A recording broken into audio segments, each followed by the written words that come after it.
let's get right into the shave. And this video is kind of done by request.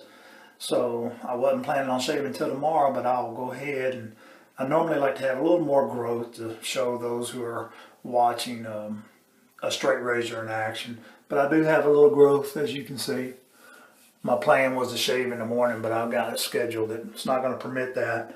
But I had a guy by the name of Jason out in Oregon, from coast to coast. Here I'm on the east coast of North Carolina.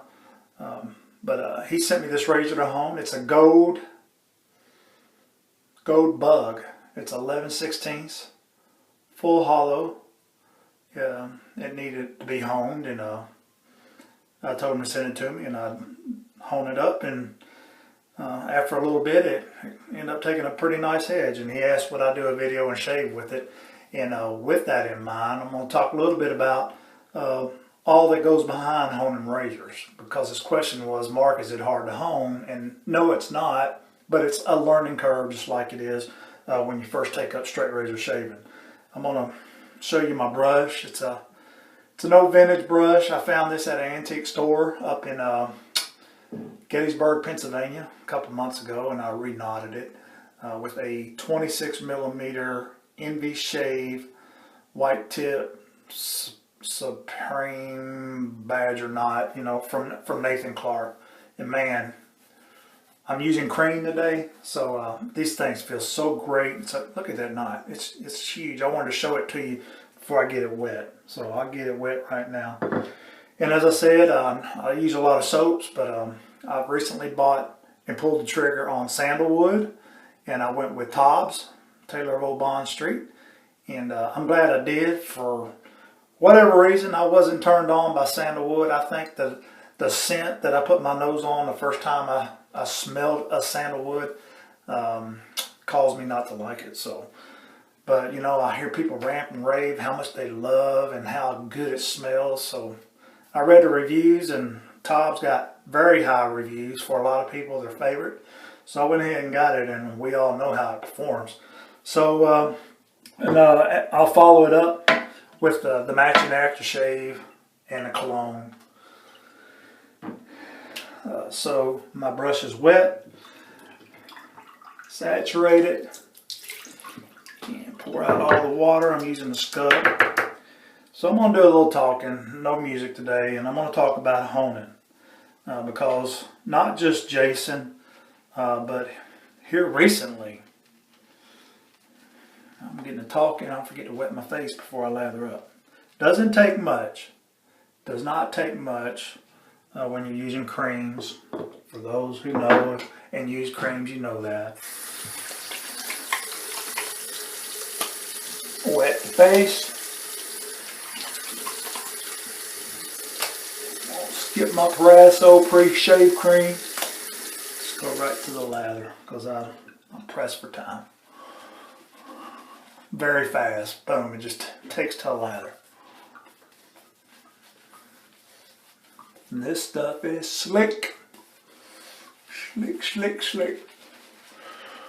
But I've had a couple questions here recently asking about honing. Is it hard? No.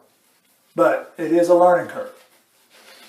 And like I told the individuals, if I can do it, anybody can do it. It doesn't take a rocket scientist.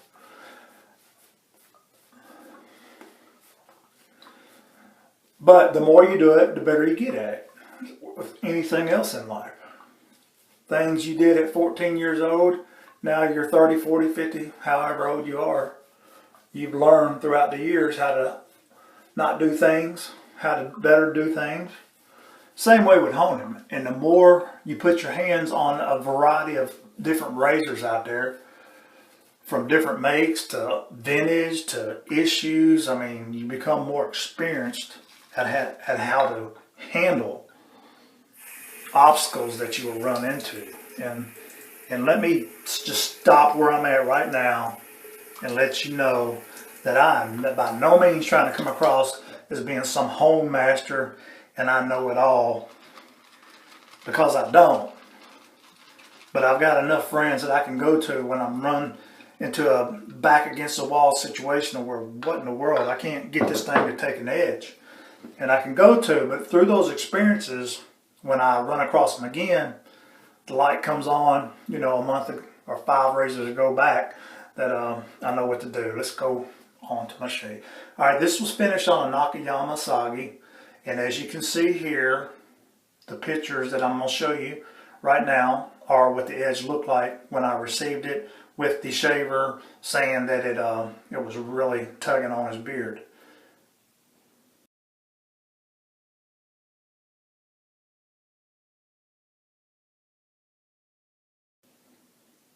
And those chips, you know, I made a comment to him after showing him what his edge looked like once I received it.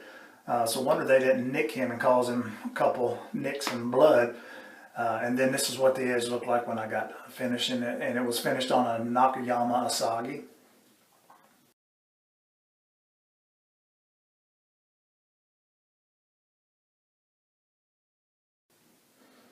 And Nakayama Asagis, man, they are really, they provide a comfortable shave. I can't explain it. You can see the texture, kind of looks all fuzzy. Don't let that confuse you, because that's not synthetic, it's a natural stone. And man, it just really provides a nice, comfortable shave. So let's see how the razor does. It was killing the hanging hair test.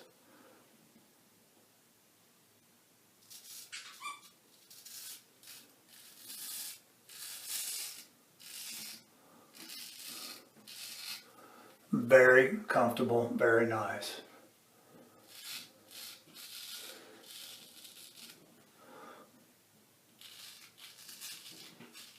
You can hear it doing its thing.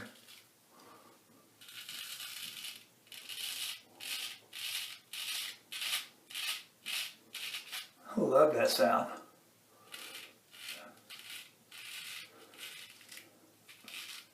First pass is nothing more than getting you ready for your second pass and your final touch-up pass.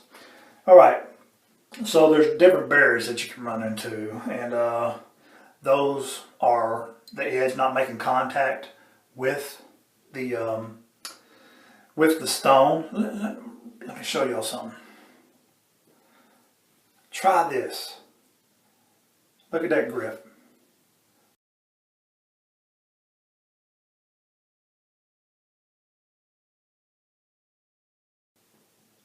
And then come down.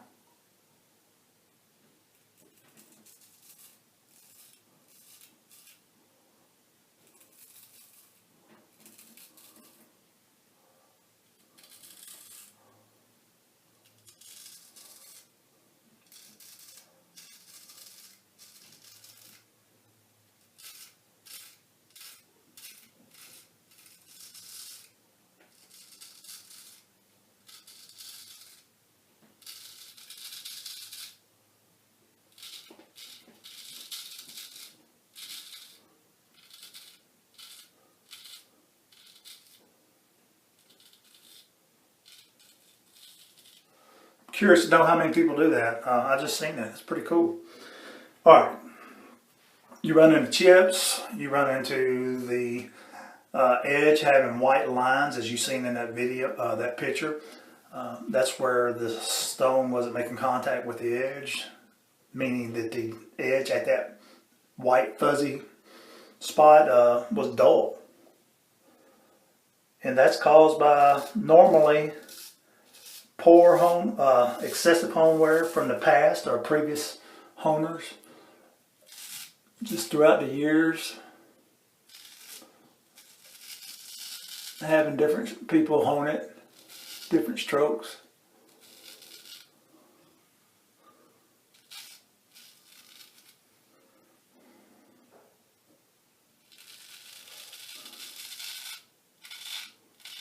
The warp, meaning that the geometry of the blade is messed up, so that requires, if you want, you know, the best edge that razor is going to give you, you're going to need to take some off the spine on a lower grit stone or even a diamond plate. First pass done.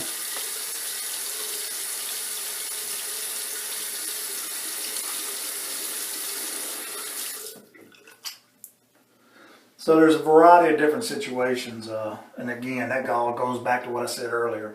The more you hone, the more you encounter, the better you become at it. And know how to get around those obstacles, put an edge on the blade. Now, some razors, they hone better than others. And it might be to how they were manufactured, the quality of steel, you know, when they were tempering the steel, cooling it down, hardening it. All those things come into factor of, man, why was this razor so easy to hone with little to no problems, and it took a great edge, to fighting with the razor, like scratching your head, just wanting to literally sometimes punch your fist through a wall. And I think a lot of it's got to do with the quality of the razor. And the more you hone, the more what you you know what to look for when you're looking for an old vintage razor. What to avoid from getting. That might be a cool looking razor to anybody else.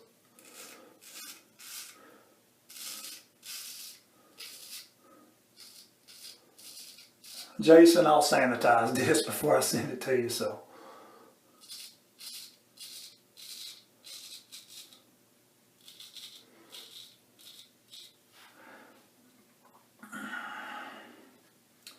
And when you hone, it should be a relaxing thing. You need to hone a razor when you have time to do it.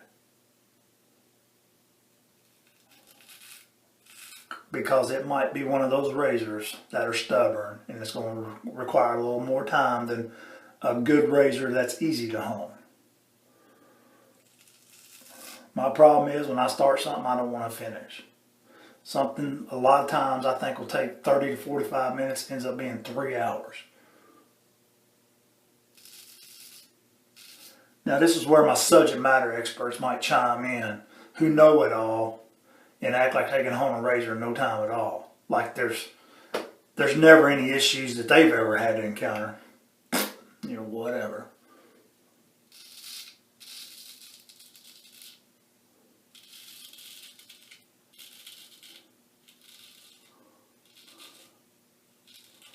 I say that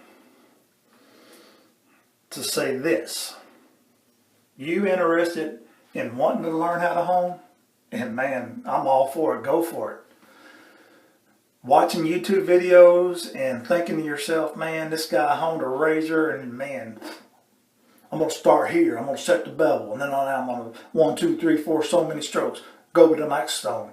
1, 2, 3, 4, so many strokes. 10 minutes later, man, that's the best edge I've ever put on a razor. It's an awesome edge. Beware, because it's not all the time that easy. Rarely is that easy. Rarely mostly that is a bunch of false advertisement.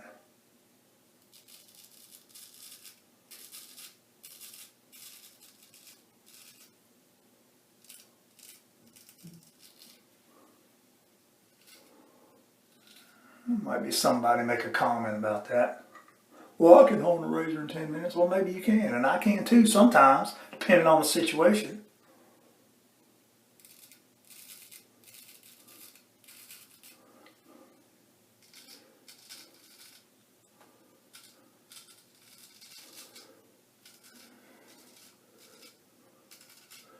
And when you can take a razor from bevel setting to a mirror or to a good finish that provides a comfortable shave and close, that is a good razor.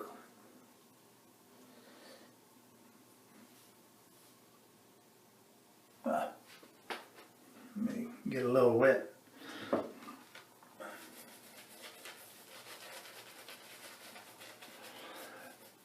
Now, you might see videos on YouTube to where someone hones a razor for, let's say, 10 minutes, 10, 12 minute video.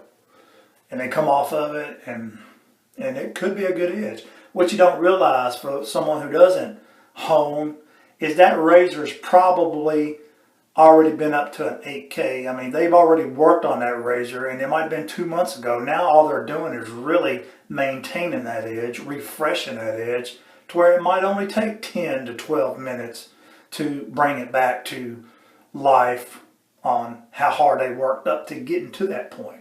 So it might only take that, working on that one stone, but it takes more than one stone to get a razor to that point. So I hope you understand that, and you can absorb what I just said.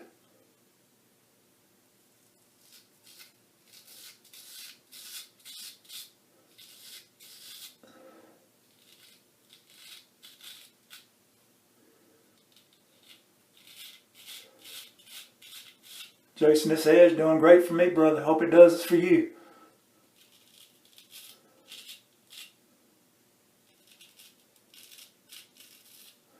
So he's got a thick beard. I don't think this edge will have any problem whacking it off.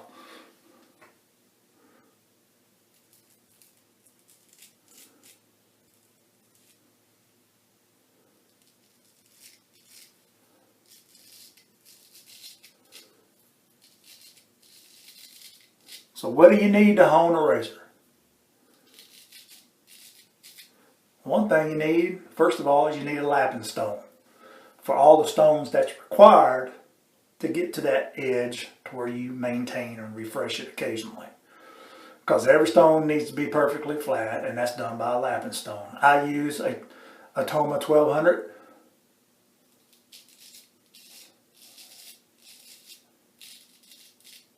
Some people, they jump right on the Norton lapping stone because of the price, like I did, and I ended up getting rid of it. They leave scratches in your stone. It's like daggone having a big old abrasive brick.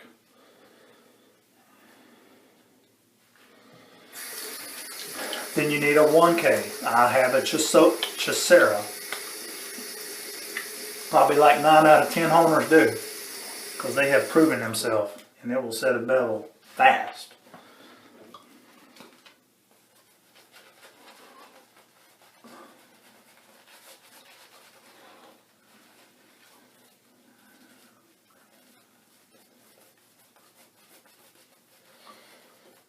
Once you set the bevel off of a 1K,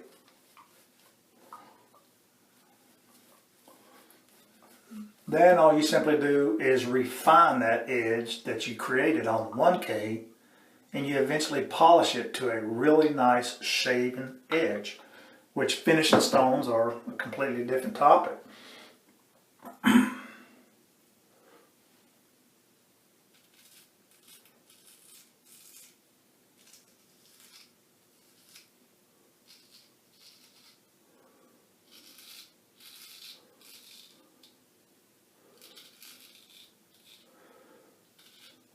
But my progression is coming off the 1K, is going to a 2K, a 5K, and then an 8K. And I'll stay on that 8K until I can almost, I could shave off my 8K, but you want it better than an 8K, so you take it further than that. But that's my progression. Some people go 1, 3, 5, 8.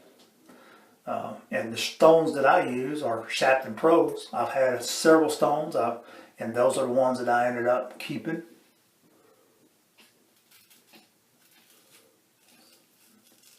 They never let me down.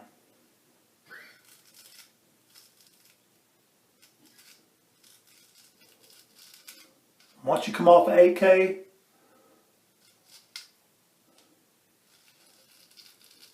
now you want to polish the stone, the edge. And I would recommend a Nanawa Superstone 12K because they proved themselves.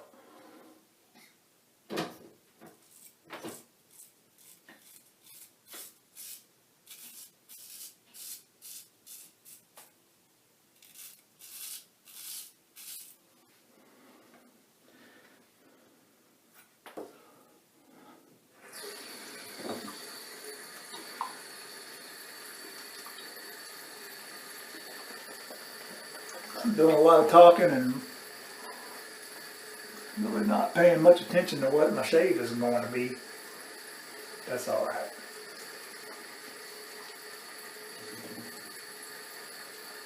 This is shaver air, not the product. Me running my mouth is what it is. Want a nice slick face, shaving with a straight. Alright, there, I get it.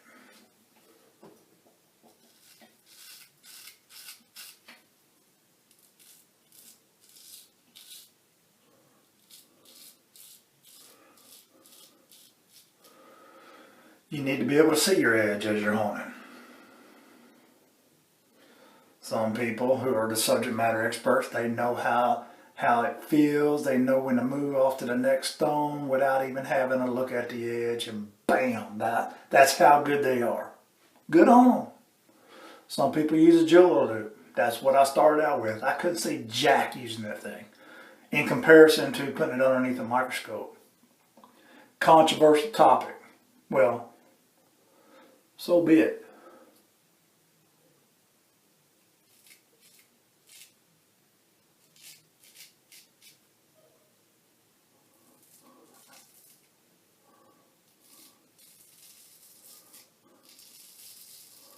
I like seeing what I need to improve. And you can see it with a microscope.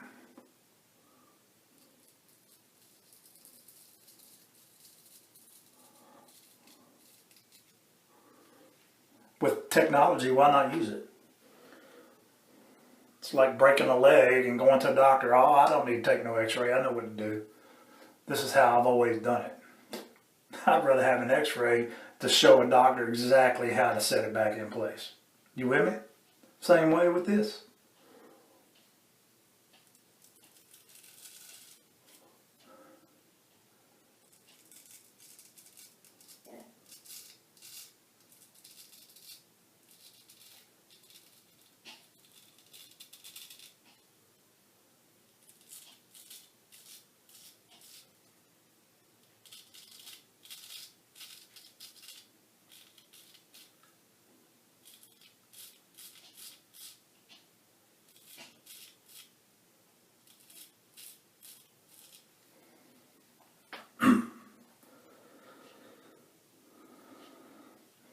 Once you get into honing and you got those bare essentials, 1K through 12K, whatever series you plan on using, all those stones in between,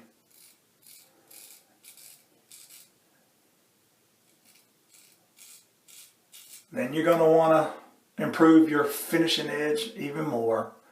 That's when people go to cauticles, Japanese natural stones, step up their synthetic stone to a 20K Sahara.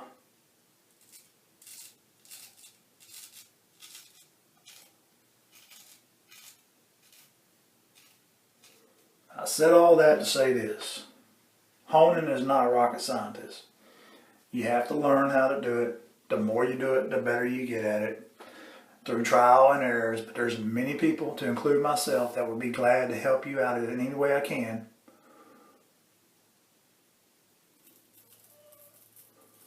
My buddy Chris down in Charleston, he used to send me razors at home, and he got interested, and now he's putting probably just better edges than I am.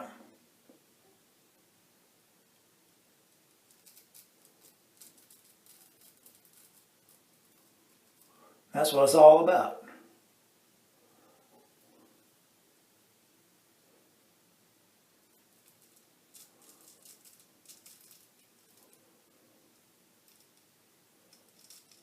To get a close shave with a straight razor from an edge that you honed yourself is a very rewarding, awesome experience. Then you can get hooked. I'm hooked. I've been hooked.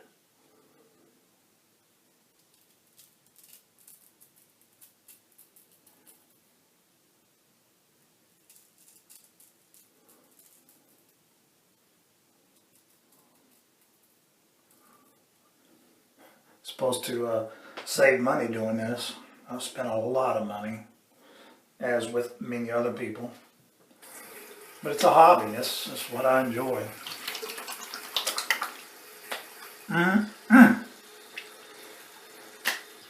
nice head. I'm just going to touch up my neck a little bit.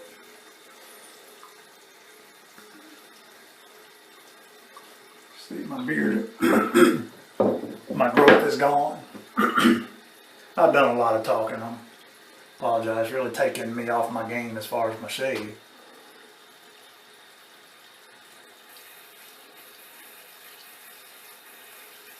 But I hope you stuck with me, and I hope some of the things that I said about honing has benefited some of you who had these type of questions.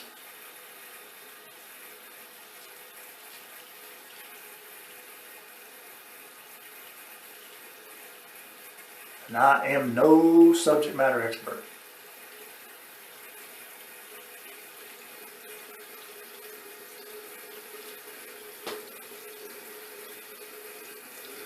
How did I learn? Watching YouTube videos of certain individuals. Then when I learned and started doing it, then I knew which individuals not to watch anymore and who to really focus on and who to go to when I had questions to ask.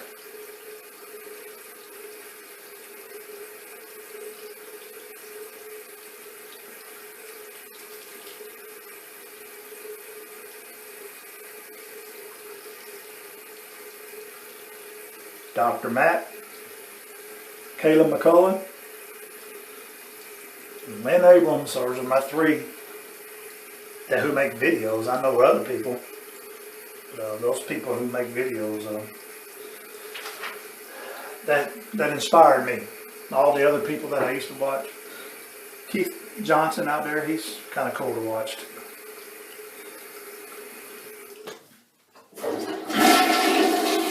Shave down the drain. Wet my face. Ooh. Hope you hung in there. I know that is a lengthy video. Check this out, people. Y'all know that I use a do-it-yourself skin tint. Daddy D's Face Tonic. That's what I made. I made me a label. That's an old Lucky Tiger bottle that I put it in. Go to my Daddy D Facebook page. I've got it posted. You can do the ingredients and make it yourself. There you have it. So, thanks for watching. That length of time, I followed up with the aftershave and cologne. Now I got a full day ahead of me. Getting ready to take a 3-hour drive down South Carolina to return later on this evening to watch my Kentucky Wildcats play South Carolina on ESPN. There you have it. Okay. So, face balm, aftershave, gotta go. Thanks for watching, and I hope y'all like that. And Jason, I'll have this razor in the mail to you first thing Monday. Shave on.